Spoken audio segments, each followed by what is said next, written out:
Hello guys, welcome to my channel Rinku kitchen ब्लगे। तो आज के আমার প্রথমের কাজ হলো ঘর ঝুল ঝাড়া। তো দেখো বন্ধুরা, ঝুল ঝাড়ার পরে আমার সারাদিন কি কি কাজ থাকে বন্ধুদেরকে একটু দেখাচ্ছি, একটু দেখে নিও।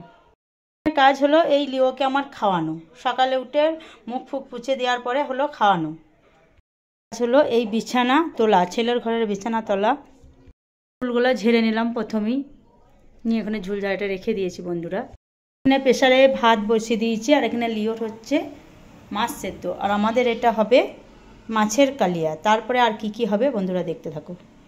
এই মাছগুলো আজকে রান্নার জন্য, তো ছেলে অনেকটা মাছ এনেছে, বাকিটা ফ্রিজে রেখে দিচ্ছি। মাছগুলো এখন আমি ফ্রিজে ভরে দেবো।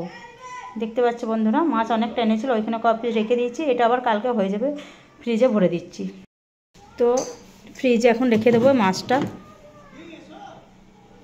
এখানে আছে পালং শাক, মূলো, গাজর নেবো, কারণ এখানে বেগুন কিনেছি, বেগুন দিয়ে একটা তরকারি হবে। বেগুনটাকে কেমন ধরে নিয়ে চলে এসেছে দেখো, কেমন বেগুনটা আমাকে বোনাতে দিচ্ছে না, পালং শাকের সাথে দেবো বলে কেমন নিয়ে চলে এসেছে দেখো বন্ধুরা।